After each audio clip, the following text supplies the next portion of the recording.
World fellowship of Buddhist जिस तरह से अलग अलग देशों की ऑर्गेनाइजेशंस होती है, जैसे सार्क है, SAARC, सार्क करके एक ऑर्गेनाइजेशन है, नाटो है, WHO है, उसी के धरती पर बुद्धिस्ट कंट्रीज का एक ऑर्गेनाइजेशन है। बुद्धिस्ट कंट्रीज 1950 में इन्होंने ये पहल की थी कि जितने भी बुद्धिस्ट कंट्रीज हैं, इसी धरती पर बौद्ध देशों का भी एक ऑर्गेनाइजेशन होना चाहिए और हर 2 साल में बौद्ध भी इकट्ठा होकर उनकी जो समस्या है वो विश्व के लेवल पर, इंटरनेशनल लेवल पर उस पर चर्चा होनी चाहिए। और तब इन्होंने 25 मई से पहले बाबा साहब अंबेडकर जी को, दरअसल वो इनविटेशन भारत को था कि इंडिया से कोई एक एमिनेंट बुद्धिस्ट स्कॉलर आप हमें भेजिए। गवर्नमेंट को ये न्योता था और उस समय बुद्धिज्म के ऊपर अभ्यास या पढ़ाई बाबा साहब से ज़्यादा किसी की नहीं थी। तो उस समय के गवर्नमेंट ने एज कैबिनेट मिनिस्टर बाबा साहब अंबेडकर जी को इस वर्ल्ड फेलोशिप ऑफ बुद्धिस्ट के फाउंडेशन कहो या फर्स्ट कॉन्फ्रेंस के लिए बाबा साहब को भेजा था। उस समय WFB का फाउंडेशन हुआ नहीं था और फिर जब बाबा साहब इस कॉन्फ्रेंस में आए तब बाबा साहब ने देखा कि उस समय 27 बौद्ध देश ये इकट्ठा होकर ये वर्ल्ड फेलोशिप ऑफ बुद्धिस्ट का निर्माण करने जा रहे हैं। बाबा साहब को ये बात अच्छी लगी कि बुद्धिस्ट ऑर्गेनाइजेशंस भी वर्ल्ड में अब बन रही है। तो बाबा साहब 1950 में बाबा साहब का स्पीच भी है इस WFB के कॉन्फ्रेंस में, जो मैंने लास्ट 2018 में यहाँ पर बाबा साहब के ही आवाज़ में वो यहाँ पर प्ले भी किया था कि बाबा साहब हमारे संस्था के फाउंडेशन वो यहाँ पे आपके फाउंडेशन में उस समय शामिल थे।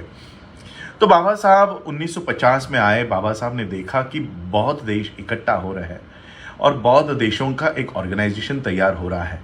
उसका नाम the world fellowship of Buddhist, यानी हिंदी में फेलोशिप को हम कहते हैं कि बंधुता, भातृभाव, फेलोशिप को हम बंधुता कहते हैं, और बुद्धिस्ट यानी जितने भी वर्ल्ड के बुद्धिस्ट कंट्रीज हैं उनमें बंधुता लाने की ये एक ऑर्गेनाइजेशन उस समय निर्माण हुई।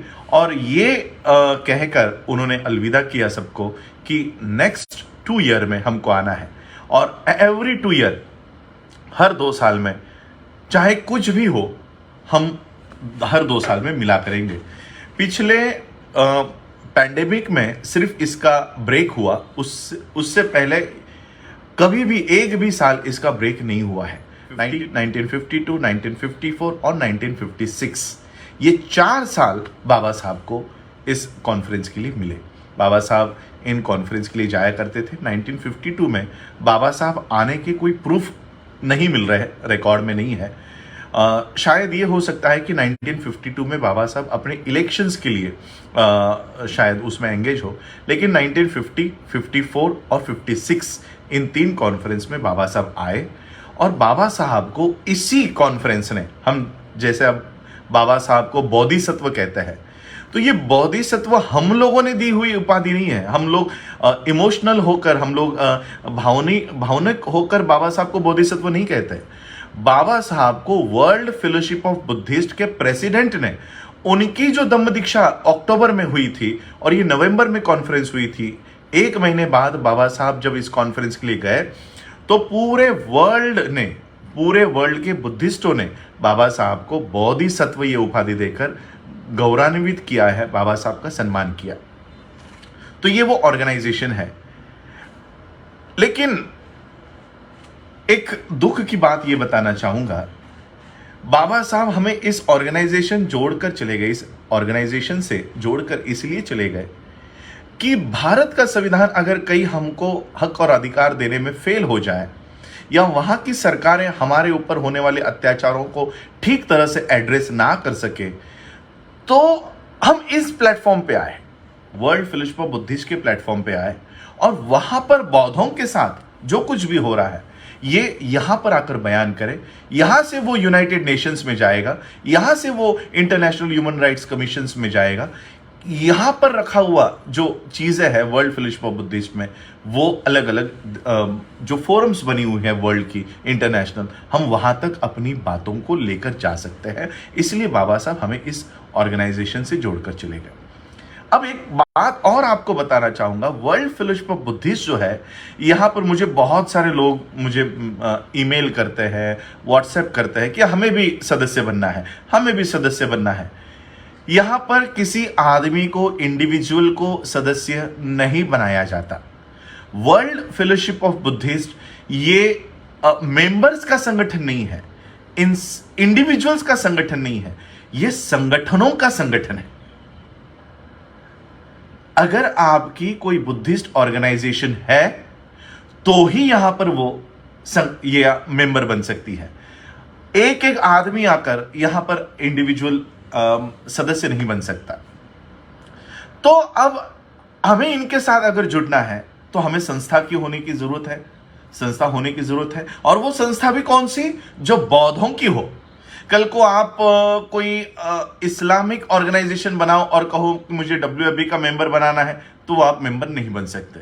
कल को कोई क्रिश्चियन ऑर्गेनाइजेशन बनाओ और कहो कि मुझे डब्ल्यूएफबी का मेंबर बना दो, तो वो आपको मेंबर नहीं बनाएंगे, क्योंकि मेंबर होने के लिए आपको बुद्धिस्ट ऑर्गेनाइजेशन होनी जरूरी है। अब ये नियम जब 1950 में लगा, तो बाबा साहब की जो ऑर्गेनाइजेशन उस समय थी, तो वो थी शेड्यूल कास्ट फेडरेशन।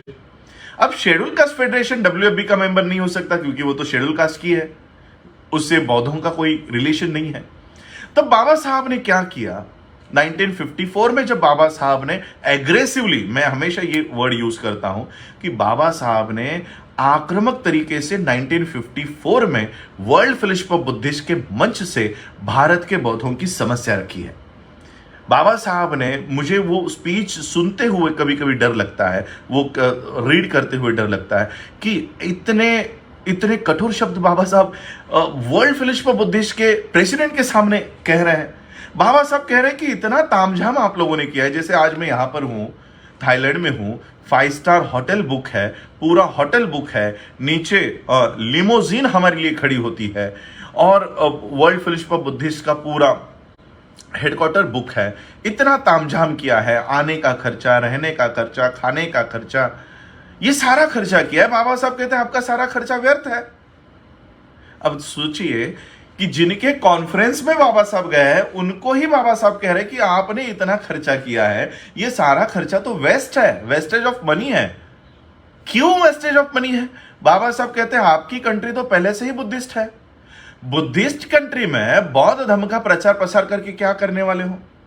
अगर सही में खर्चा करना चाहते हो, सही में रिसोर्सेस लगाना चाहते हो, तो आप इंडिया में आओ। मैं लोगों को बौद्ध धर्म के पीछे खड़ा करने के लिए मैं काम करता हूं। आप रिसोर्सेस लगाओ, आप वहां पर यूनिवर्सिटीज तैयार करो, आप वहां पर सेमिनरीज तैयार करो, लोग मैं तैयार करता हूं।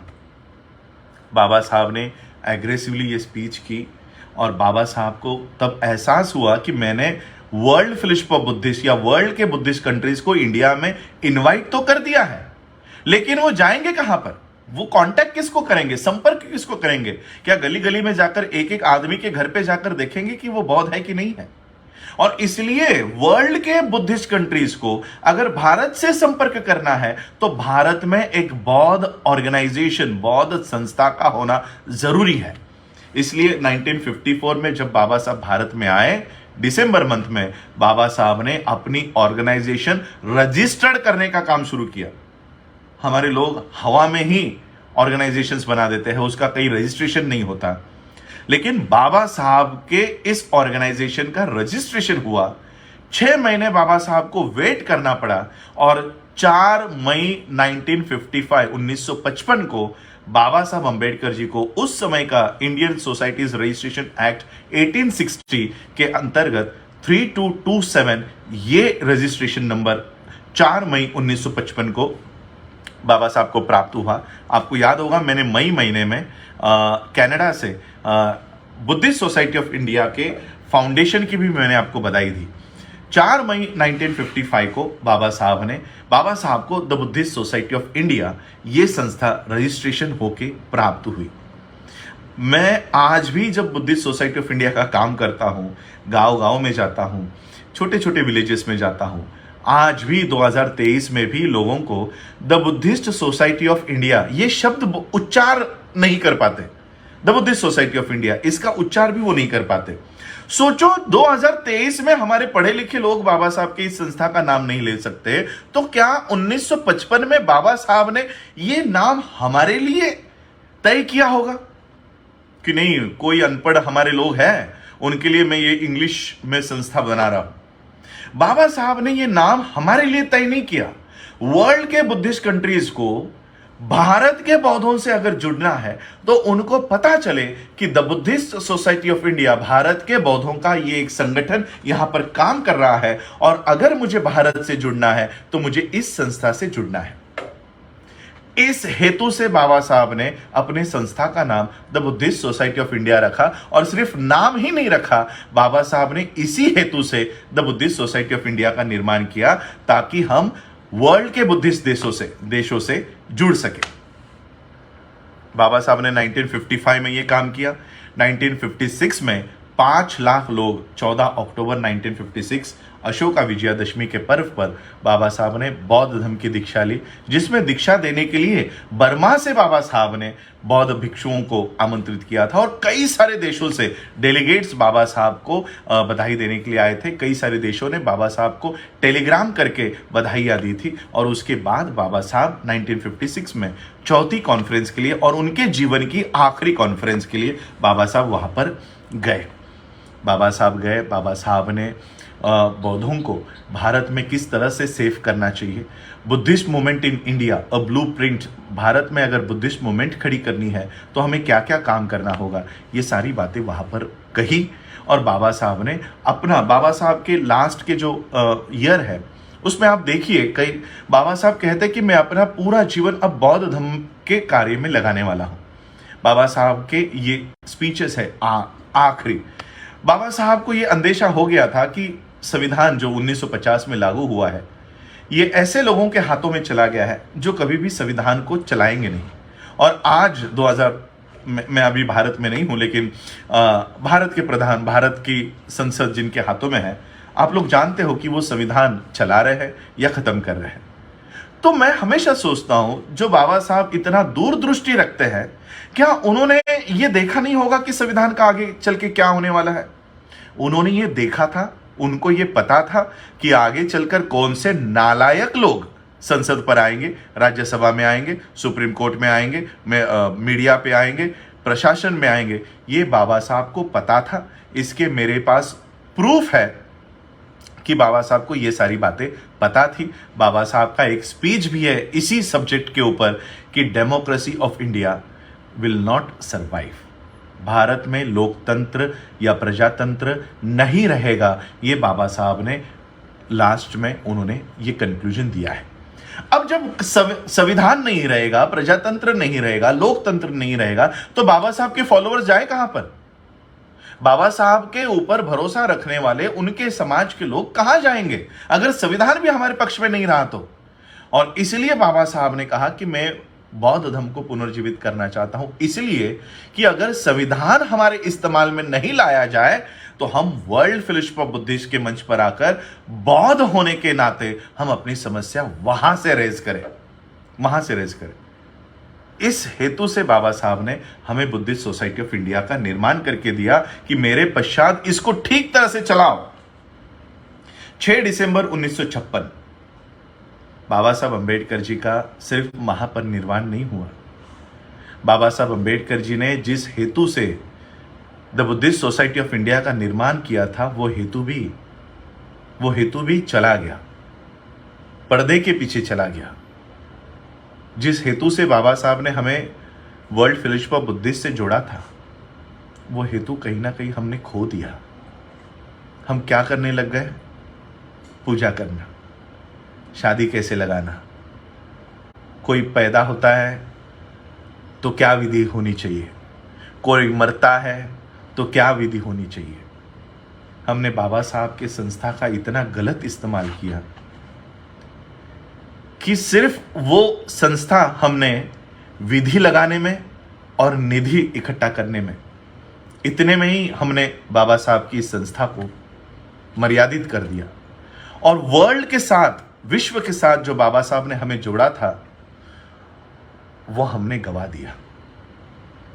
आज मैं स्ट्रगल कर रहा हूं 2018 से। यहां पर तिवारी, त्रिपाठी, शर्मा, ये भारत के बौद्ध के नाते मेरे सामने बैठे हुए होते हैं, और हम बौद्ध होने के बावजूद हम एक कोने में कहीं ना कहीं खड़े होते हैं। पूरा कब्जा उन्होंने वर्ल्ड के इस प्लेटफॉर्म पे कर दिया है। क्यों? क्योंकि हम जो भारत के सच्चे बौद्ध हैं, जिन्होंने बुद्ध की भी रक्षा की है, हम कोई अनटचेबल्स नहीं है। आप पढ़ लो who were the untouchables and how they became untouchables, Babasaheb का लिखा हुआ ग्रंथ। बाबा साहब कहते हैं हम अनटचेबल नहीं थे, हम बुद्धिस्ट थे, हम नाग लोग थे। जो नाग लोग बुद्ध की रक्षा किया करते थे, हम उस वंश के लोग हैं। ऐसे वंश के लोगों को बौद्ध धर्म से बाहर निकाल दिया गया है। आज बौद्ध कौन है विश्व के सामने? विश्व के सामने बौद्ध कौन है? योगी, मोदी, अडानी, शर्मा, तिवारी। जिन बाबा साहब अंबेडकर जी ने भारत में बुद्धिज्म को सम्राट अशोका के बाद रिवाइव किया, आज वो नाम पूरी तरह से नष्ट हो रहा है या मिटाने की कोशिश हो रही है। आज भारत का बौद्ध कौन है विश्व के सामने?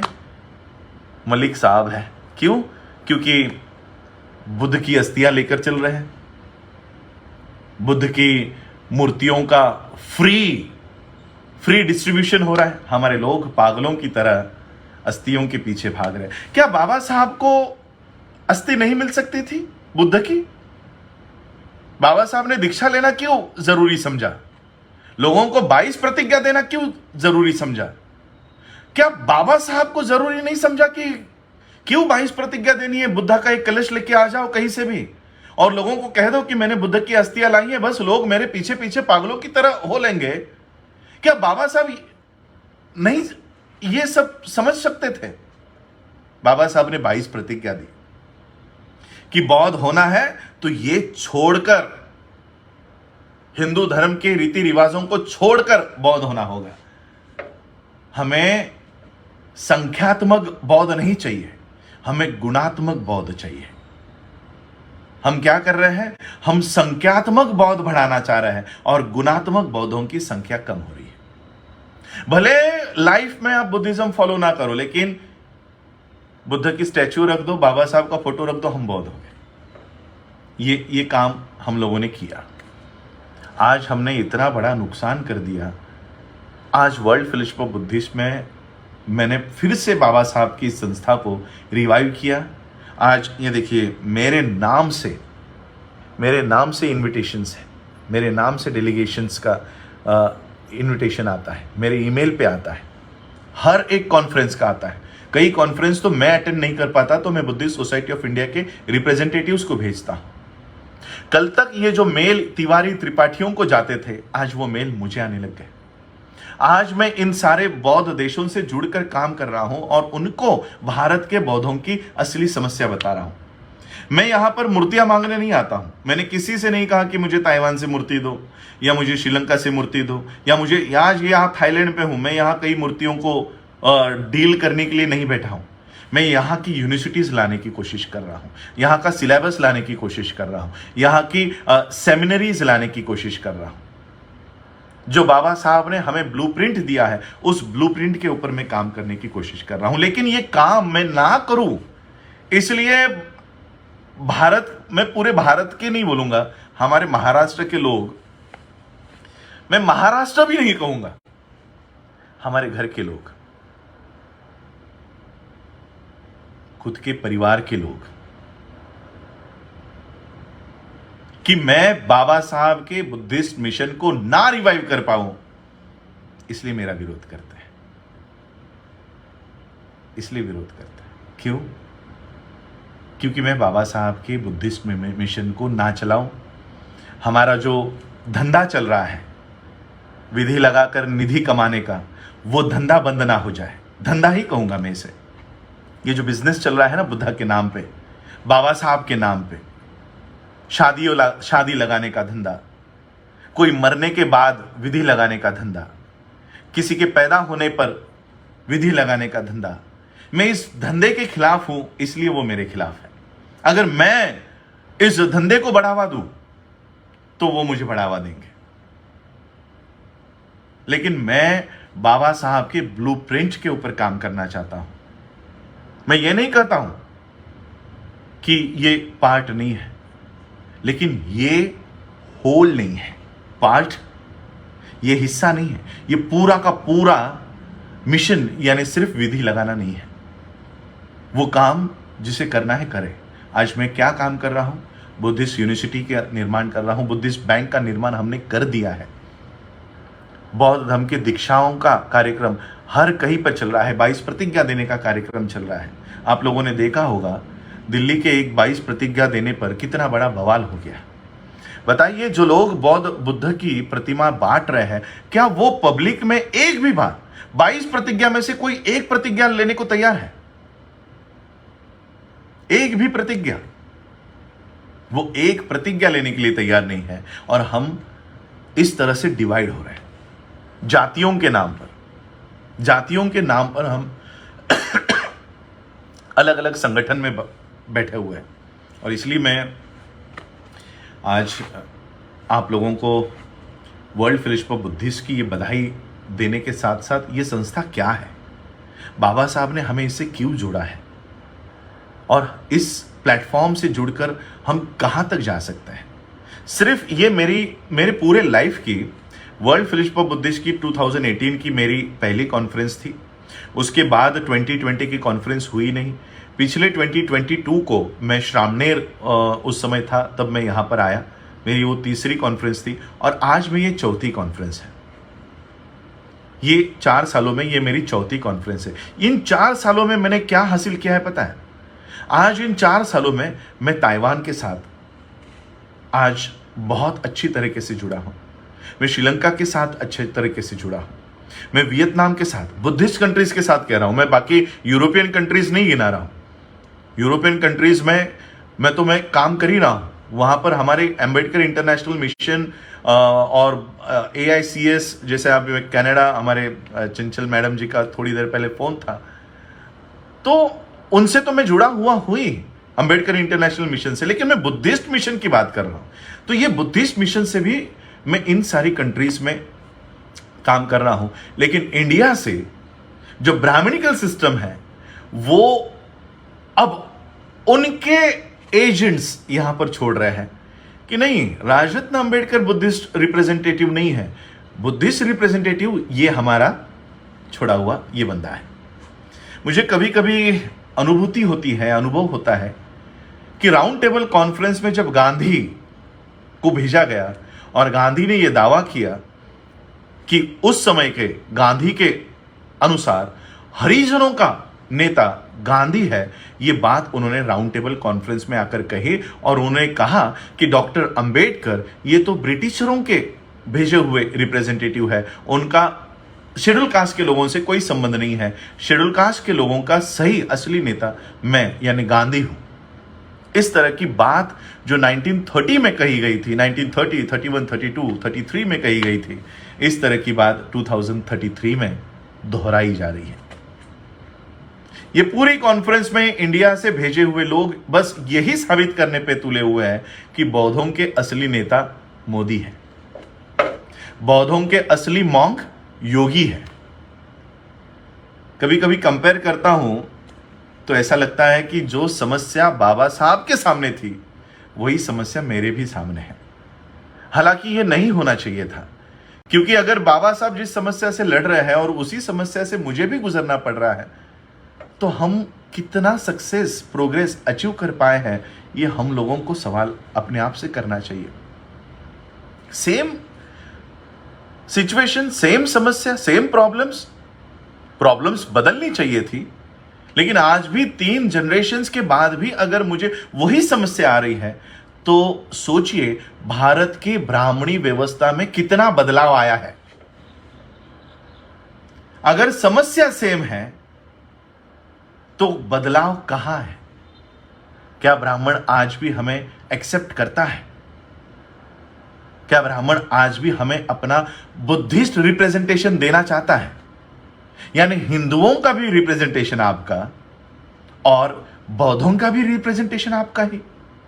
अभी मोहन भागवत की स्टेटमेंट थी कि वो मुसलमानों का भी रिप्रेजेंटेशन अभी वो करने वाली है, यानी मुसलमान भी आप, हिंदू भी आप, सिख भी आप, क्रिश्चियन भी आप और बौद्ध भी आप। और इसलिए हमें कहीं ना कहीं बाहर आकर अपनी समस्या एज अ बुद्धिस्ट हमें यहां पर लगा आनी चाहिए। मेरी एक आज सुबह की एक्सपीरियंस बताना चाहता हूं। मैं गया तो वर्ल्ड फेलोशिप ऑफ बुद्धिस्ट के सेक्रेटरी है, वो मेरे पास आई और मुझे कह रही थी कि मैं आपको ही ढूंढ रही थी। मैंने कहा आपको कैसे पता मैं आने वाला हूं? उन्होंने कहा मैंने आपका नाम लिस्ट में देख लिया था कि मिस्टर अंबेडकर इज कमिंग। और लिटरली वो पूरे कॉन्फ्रेंस में सभी देश के लोगों को मुझे ले जाकर ये कह रहे थे कि he is doctor Ambedkar. Doctor Ambedkar 1950 में जो वर्ल्ड फेलोशिप ऑफ बुद्धिस्ट में डॉक्टर अंबेडकर आए थे, ये उनके ग्रेट ग्रैंड नेफ्यू है, आज उनकी थर्ड जनरेशन के लोग हैं। बाबा साहब हमारे लिए कितना काम कर गए। मुझे अपनी पहचान यहां एस्टैब्लिश करने तक की जरूरत बाबा साहब मेरे लिए छोड़ नहीं गए। वो भी काम आज भी 2023 में बाबा साहब कर रहे हैं कि मेरा परपोता यहां पर आया है। ये बात यहां का सेक्रेटरी, यहां का प्रेसिडेंट, मैंने कुछ फोटोज मेरे फेसबुक पेज पे रिलीज किए हैं जिसमें मेरे बगल में वर्ल्ड फेलोशिप ऑफ बुद्धिस्ट के प्रेसिडेंट है और वही सेक्रेटरी है जो मुझे पूरे कॉन्फ्रेंस से मुलाकात करवाती है। तो ये ताकत बाबा साहब हमें देकर गए हैं। इस ताकत को कब पहचानोगे? कब तक द ग्रेट चमार बन के रहोगे? कब तक द रॉयल वाल्मीकि बन के रहोगे? कब तक, मराठी में कहूंगा क्योंकि यह हमारे महाराष्ट्र में चलता है, एक महार लाखोंची हार करत बसाल? किती दिवस महार म्हणून जगाल? किती दिवस चांभार म्हणून जगाल? कितने दिन माला मदिगा ये जातियों की आइडेंटिटी लेकर चलोगे? अरे यहां आओ और देखो, पूरा वर्ल्ड आपका स्वागत करने के लिए बैठा हुआ है। महारों का नहीं, चमारों का नहीं, मातंगों का नहीं, माला का नहीं, मदिका का नहीं, गड़ियारा का नहीं, बौद्धों का स्वागत करने के लिए बैठा हुआ है। यहां पर आओ और अपना हिस्सा लो, अपनी हिस्सेदारी यहां पर आकर बताओ। वहां क्या झगड़ रहे हो एक छोटे छोटे पोस्ट के लिए? छोटे छोटे पोस्ट के लिए हमारे घर में झगड़ा क्यों चल रहा है? मैं अध्यक्ष या तू अध्यक्ष? वहां पर महाराष्ट्र में, नॉट इन इंडिया ऑल्सो, पूरे भारत के लिए भी नहीं झगड़ा चल रहा है, महाराष्ट्र के लिए झगड़ा चल रहा है कि मैं अध्यक्ष हूं, वो दूसरा कहता नहीं मैं अध्यक्ष हूं। अध्यक्ष की लड़ाई, चेयरमैनशिप की लड़ाई, प्रेसिडेंटशिप की लड़ाई में हम वहां व्यस्त हैं। यहां पर शर्मा, तिवारी, त्रिपाठी मस्त है, हम लोग वहां पर व्यस्त हैं, वो ये लोग यहां पर मस्त है।